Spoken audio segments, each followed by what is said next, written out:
Assalamualaikum warahmatullahi wabarakatuh. Selamat pagi kepada anak-anak semua. Baiklah, pagi ini kita akan belajar tentang pemrograman berorientasi objek. Ya baiklah, sebelumnya perkenalkan dulu, nama saya Bapak Khaifil, guru produktif RPL di SMK Negeri 7 Kota Serang. Untuk selanjutnya kalian bisa melihat materi di slide yang akan ditampilkan berikut ini. Assalamualaikum warahmatullahi wabarakatuh. Selamat pagi kepada siswa sekalian. Bertemu lagi dengan saya Bapak Khaifil dalam materi PBO atau OOP. Di sekolah kita menyebutnya dengan PBO. Tapi kalau di kampus atau di luar sana orang mengenalnya dengan sebutan OOP. Padahal itu sama saja. OOP adalah bahasa Inggrisnya Object Oriented Programming, sedangkan PBO adalah pemrograman berorientasi objek. Oke, kita lihat slide berikutnya. Nah, pada pembelajaran hari ini atau OOP ini kita akan membahas materi kompetensi dasar 3.1. Kompetensi dasar 3.1 yaitu memahami konsep pemrograman berorientasi objek. Nah, di sini kita lihat tujuan pembelajaran adalah di sini kita lihat tujuan pembelajaran. Nah, apa sih tujuan pembelajaran? Apa sih tujuannya kita pembelajaran OOP ini? Setelah proses mencari informasi, menanya dan berdiskusi tentang tayangan video, slide presentasi dan atau animasi dan sebagainya, siswa harus mampu yang pertama menjelaskan mengenai konsep pemrograman berorientasi objek. Yang kedua, menjelaskan prosedur pemrograman berorientasi objek. Yang ketiga adalah menjelaskan perbandingan antara pemrograman berorientasi objek dengan pemrograman struktural. Di slide berikutnya kita perhatikan kegiatan pembelajaran kita hari ini adalah yang pertama orientasi masalah. Nah, kita harus perhatikan dulu masalah apa sih yang akan kita bahas di dalam materi hari ini. Yang pertama itu apa itu OOP, yang kedua objek dan kelas, yang ketiga kelas diagram. Itu adalah masalah yang akan kita pecahkan satu persatu. Yang kedua, yang berikut adalah tanya jawab. Nanti di sesi terakhir setelah penayangan slide ini kita akan lakukan tanya jawab. Yang terakhir adalah penugasan. Baiklah anak-anak sekalian, kita akan lanjut saya akan menjelaskan tentang konsep OOP. Apa sih OOP? OOP adalah pemrograman berorientasi objek, Object Oriented Programming, adalah suatu bentuk perancangan modular yang berdasarkan pemikiran dalam bentuk objek, operasi, metode, pesan yang melalui objek terkait. Itu konsep OOP yang saya baca atau saya ambil dari slide presentasi hasil dari belajar di P4TK. Soalnya adalah semua data dan fungsi di dalam paradigma ini dibungkus dalam kelas atau objek. Setiap objek dapat menerima pesan, memproses data, mengirim pesan ke objek lainnya. Selanjutnya adalah OOP. Nah, OOP dikenal sebagai teknik pemrograman modern yang lebih efisien dan banyak digunakan pada framework. Nah, kita dulu mengenal OOP lebih dahulu kita akan mengenal OOP. OOP adalah sebagai teknik pemrograman modern yang lebih efisien dan banyak digunakan pada framework.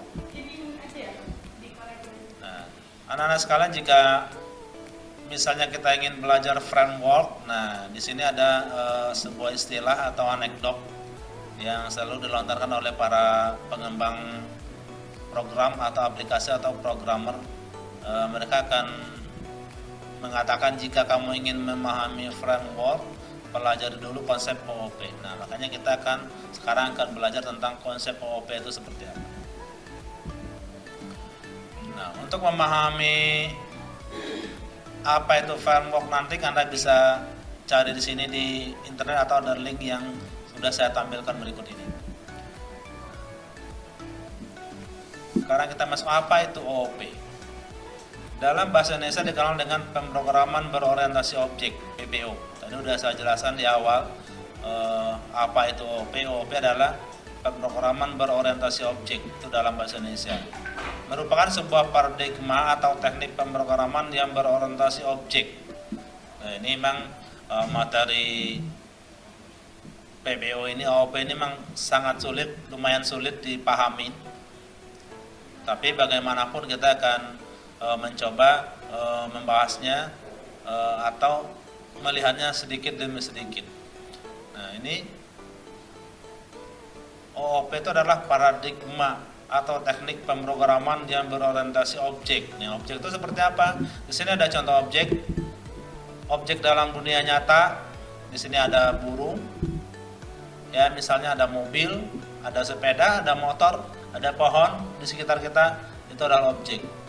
Ya pun, apapun yang ada di sekitar kita adalah merupakan objek. Kita sendiri adalah merupakan sebuah objek. Ya, itu OOP. Slide berikutnya kita lihat. Nah, ini kita. Ini manusia sebagai objek. Kita bisa lihat semua di sini adalah manusia sebagai objek.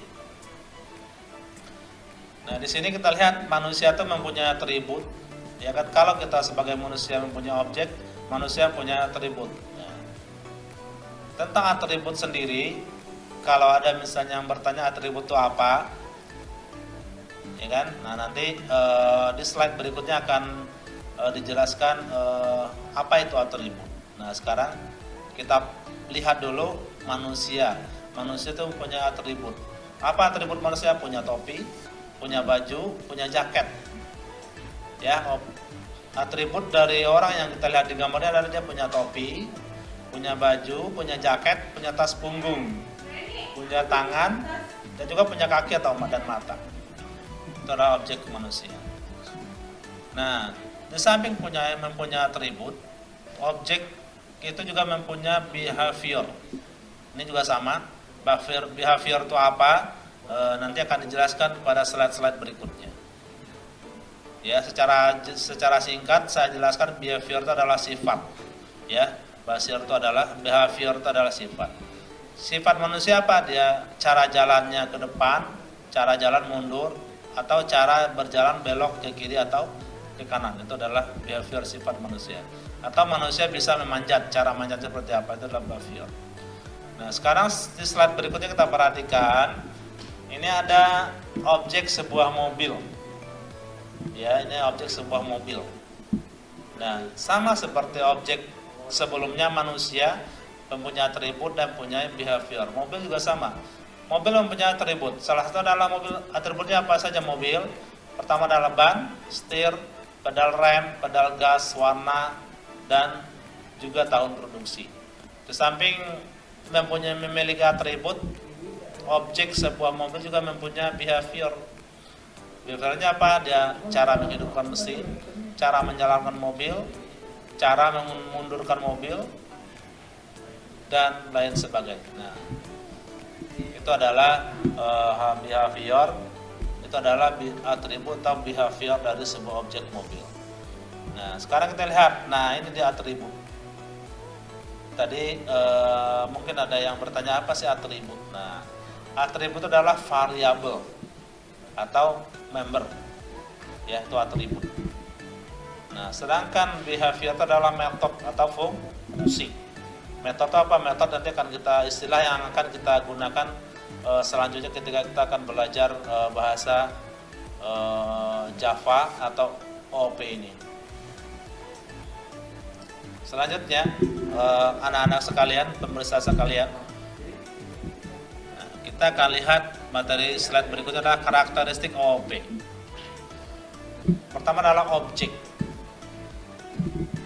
Objek membungkus data dan fungsi bersama menjadi suatu unit dalam sebuah program komputer. Objek juga merupakan dasar dari modularitas dan struktur dalam sebuah program komputer berorientasi objek. Itu adalah objek. Contoh objek apa? Tadi juga tadi di slide sebelumnya kita lihat objek itu ada manusia, ada mobil. Setiap objek adalah mempunyai atribut dan mempunyai behavior. Nah, karakteristik OOP ini kita contoh objeknya apa? Suatu faktur. Berarti cerita faktur atau struk pembelian itu adalah sebuah objek atau organisasi. Ya, organisasi adalah sebuah objek. Atau bentuk ketajaman dalam program untuk gambar itu adalah sebuah objek. Di sini suatu bentuk ketajaman dalam sebuah program itu untuk gambar itu merupakan sebuah objek. Nah, jadi objek itu luas. Ya anak-anak, siswa sekalian, objek itu adalah luas. Jadi tidak terbatas hanya pada slide 2 slide yang sebelumnya saya jelaskan ada mobil, ada manusia. Objek itu luas. Sekarang kita lihat ke slide berikutnya. OOP, fungsi dan variabel. Ya. Fungsi apa itu OOP? OOP adalah fungsi dan variabel. Berarti OOP adalah terdiri dari fungsi dan variabel dibungkus dalam sebuah objek atau kelas. Jadi apa itu OOP? Ada fungsi, ada variabel, ada objek atau kelas. Itu adalah OOP yang saling berinteraksi sehingga membentuk sebuah program. Jadi kalau ketika Anda ditanya apa itu OOP, di OOP itu apa itu OOP? Ada fungsi, ada variabel, ada objek atau kelas yang saling berinteraksi sehingga membentuk sebuah program. Kemudian ada lagi variabel. Ya. Variabel, apa dulu variabel? Variabel dalam objek menyimpan data dari objek. Variabel dalam objek akan menyimpan data dari objek, sedangkan fungsi akan menentukan operasinya. Jadi tadi behavior, kalau misalnya behavior itu sebagai fungsi, ketika kita tadi perhatikan objek sebuah mobil, berarti fungsinya mobil itu bisa jalan, belok, menyalakan mesin, maju, mundur, itu adalah fungsi. Jadi variabel dalam objek akan menyimpan data dari objek, ya kan? Sedangkan fungsi akan menentukan operasinya. Jadi ketika Anda ditanya apa itu OOP, OOP itu adalah fungsi, terdiri dari fungsi, variabel, objek atau kelas. Oke, siswa sekalian, kita akan lanjut ke slide berikutnya. Nah, ini contoh coding pemrograman berbasis OOP PBO menggunakan Java. Jadi ketika kita nanti praktek OOP, kita bisa menggunakan Java atau bisa menggunakan C++ atau bahasa C. Nah, di sini adalah objeknya drone, ya kan? Variabelnya apa atau atributnya? Nah, ada energi, ketinggian dan kecepatan. Fungsinya apa? Apa aja fungsi dari drone? Dia bisa terbang, ya kan? Dia bisa matikan mesin, bisa turun, dan juga bisa maju, mundur, belok dan lain sebagainya. Nah, ini adalah implementasi dari objek, variabel atau atribut dan metode atau behavior atau fungsi. Ini yang harus pemirsa atau siswa sekalian perhatikan, variabel, atribut, behavior, fungsi, metode itu hampir kesamanya dilihat variabel atau atribut, ya kan? Fungsi itu sama dengan metode. Oke, ini contoh penggunaan aplikasi atau contoh mengaplikasikan OOP, konsep OOP dalam pemrograman. Di sini kita menggunakan toolnya adalah Java. Oke, di slide berikutnya kita akan bahas ada kelas dan objek. Kelas itu apa sih sebenarnya kelas? Kelas adalah rancangan atau blueprint dari sebuah objek. Itu kelas. Kelas adalah rancangan atau blueprint dari sebuah objek. Sedangkan objek dalam program adalah sebuah variabel yang merupakan instan dari kelas. Instan itu apa? Nah, nanti masalah instan itu adalah turunan. Ini apa itu instan, nanti kita akan bahas di materi selanjutnya. Nah, ini juga perhatikan dalam materi sedikit. Instan bisa diartikan sebagai wujud dari kelas. Kelas berisi definisinya, variabel dan fungsi yang menggambarkan sebuah objek. Itu adalah instan, wujud dari kelas. Nah, ini pemirsa sekalian dan siswa sekalian, memang kadang-kadang tidak mudah untuk memahami konsep pemrograman berorientasi objek. Kita harus membaca banyak buku atau sumber-sumber buku tentang OOP. Kalau kita cuma membaca satu materi, misalnya satu slide modul yang diberikan oleh guru untuk memahami sebuah OOP, pemrograman berkonsep objek, itu sangat sulit sekali. Jadi kalian pemirsa sekalian atau siswa sekalian, saya harapkan kalian bisa membaca literatur atau sumber-sumber buku yang lain, tidak hanya satu, boleh 1, 2, 3 dan sebagainya. Ketika kita membaca banyak buku, kita akan dengan mudah atau akan bisa memahami sedikit demi sedikit tentang konsep OOP ini. Baiklah anak-anak sekalian, kita akan lanjut materi berikutnya. Slide berikutnya kita lihat. Nah, ini ada latihan. Nah, ini latihan kita lihat nih gambar sebuah sepeda. Kalau tadi misalnya mobil, orang itulah sebuah objek, sepeda juga sebuah objek. Nah, sekarang perhatikan apa yang harus atau apa yang diperintahkan oleh soal ini. Kita lihat satu. Nah, ya kan? Satu, menentukan kegiatan berorientasi objek dengan targetnya sepeda. Yang satu, ya kan? Tentukan kegiatan berorientasi objek dengan targetnya sepeda. Yang kedua, pikirkan apa atribut dan behavior yang dimiliki oleh sepeda. Nah, seperti yang tadi contoh di atas, ada mobil, ada orang. Dia mempunyai atribut dan punya behavior. Itu ada dua perintah. Tentukan kegiatan berorientasi objek dengan target sepeda. Pikirkan apa atribut dan behavior yang dimiliki oleh sepeda tersebut. Ini tugas latihan. Silahkan Anda pikirkan atau dikerjakan nanti, silakan. Oke, lanjut. Sesi materi berikutnya adalah slide yang berikutnya. Nah, kita akan melihat OOP, konsep OOP. Walaupun misalnya di atas sudah saya jelaskan, berupa slide atas sudah menjelaskan konsep tentang OOP, tapi kita di sini akan ringkas nih konsep OOP. Konsep apa aja sih yang akan kita bahas atau akan kita pelajari di dalam pemrograman OOP ini? Kita lihat satu. Nah, di dalam OOP ini kita akan belajar konsep pemrograman dan paradigmanya. Nah, di sini kita akan melihat bahasa pemrogramannya dan paradigma pemrogramannya. Yang kedua adalah teknologi Java dan perangkat pemrograman. Nah, di sini juga kita akan belajar tentang teknologi Java untuk mengaplikasikan OOP konsep pemrograman berorientasi objek. Nanti kita akan menggunakan Java. Yang ketiga adalah konsep dasar pemrograman berorientasi objek. Nah, di sini kita akan membahas kelas, objek, atribut, metode, dan konstruktor. Nah, tadi di slide pengantar di awalnya kita udah bahas sebagian, ada kelas, objek, atribut. Udah kita singgung ya. Nah, nanti di pertemuan berikutnya materi selanjutnya kita akan mendalami seperti apa itu kelas, objek, atribut, metode, bagaimana mengaplikasikannya dalam sebuah coding atau bahasa pemrograman. Yang keempat adalah karakteristik pemrograman berorientasi objek. Nah, OOP itu punya karakteristik, ada abstraction, ada encapsulation, ada inheritance, ada polymorphism. Ada 4 karakteristiknya. Yang kelima adalah organization class. Nah, di sini kita akan belajar nanti, akan praktek packaging dan interface.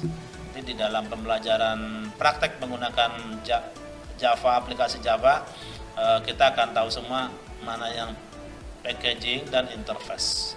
Itu adalah 5 yang harus kita pahami ketika kita belajar konsep OOP. Ya, 5 materi yang harus kita pahami ketika kita akan belajar konsep OOP. Baiklah pemirsa sekalian dan siswa sekalian. Nah, kita pertama akan masuk konsep pemrograman dan paradigma. Apa sih konsep Walaupun tadi di atas slide-slide berikut sebelumnya sudah kita bahas, tapi kita akan coba lihat lagi konsep bahasa pemrograman dan paradigma. Nah, perhatikan. Di sini ada beberapa tempat. Di sini dijelaskan di bahasa pemrograman, komputer bekerja seperti switch. Switch itu apa? Switch. Kalau ketika kita misalnya di rumah menyalakan lampu saklar, itu dia akan berfungsi sebagai switch atau merubah. Ya. Nah, switch itu apa? Nah, komputer bekerja seperti switch, hanya mengenali 0 dan 1. Nah, begitu juga di rumah, ketika kita menyalakan lampu, ketika kita lampu dinyalakan, dia akan berfungsi bernilai atau bernilai 1. Ketika lampu mati, dia akan bernilai 0. Itu adalah switch yang digambarkan. Selanjutnya, manusia tidak paham berbicara dengan bahasa 0 dan 1. Ya, manusia tidak paham berbicara dengan bahasa 0 dan 1. Nah, untuk itu diperlukan bahasa pemrograman yang dapat menjadi perantara percakapan antara komputer dan manusia. Manusia tidak mengenal atau tidak bisa bicara dengan bahasa 0 dan 1, sedangkan komputer dan sejenisnya atau mesin, dia hanya mengenali angka 0 dan 1. Makanya diperlukanlah sebuah bahasa pemrograman. Nah, jadi bahasa pemrograman itu berfungsi, ya, bahasa pemrograman diubah ke dalam bahasa yang dipahami oleh komputer dan menggunakan interpreter atau compiler. Jadi apa sih bahasa pemrograman ini? Mungkin kalian atau siswa semua bertanya, atau misalnya siapa saja yang mau belajar bahasa pemrograman, buat apa sih bahasa pemrograman? Nah, di sini ketika kita semua atau Anda semua sudah membaca slide yang saya tampilkan ini, Anda akan paham apa gunanya orang belajar bahasa pemrograman. Ya, seperti tadi saya jelaskan, manusia tidak paham berbicara dengan 0 dan 1, sedangkan komputer atau laptop atau HP yang Anda pegang itu hanya mengenal angka 0 dan 1, sedangkan manusia tidak paham berbicara dengan angka 0 dan 1. Jadi bahasa pemrograman itu adalah untuk menjembatani komunikasi antara manusia dengan komputer atau handphone atau lain sebagainya. Lanjut ke slide berikutnya, kita perhatikan ada compiler atau interpreter. Compiler itu apa sih compiler? Tadi di slide sebelumnya sudah saya singgung ada compiler. Compiler itu adalah mengkompilasi source code menjadi bentuk file yang bisa dieksekusi. Apa tuh source code? Source code itu adalah kode-kode atau sintak-sintak di dalam bahasa pemrograman. Itu adalah source code. Nah, di compiler itu adalah mengkompilasi source code menjadi bentuk file yang bisa dieksekusi. Sedangkan interpreter itu adalah, perhatikan, interpreter adalah mengkompilasi dan menjalankan source code secara langsung. Jadi compiler itu adalah mengkompilasi, merubah menjadi file yang bisa dieksekusi. Nah, sedangkan interpreter adalah fungsinya menjalankan source code secara langsung. Itu adalah interpreter.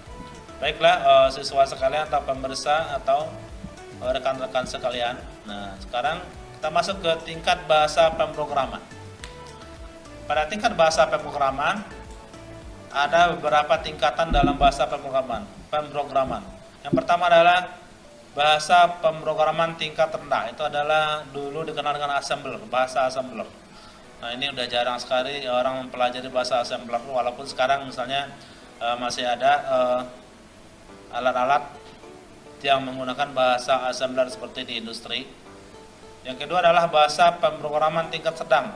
Nah, itu sedang, itu adalah bahasa C, tulisannya C atau bacanya C, Pascal, dan Fortran.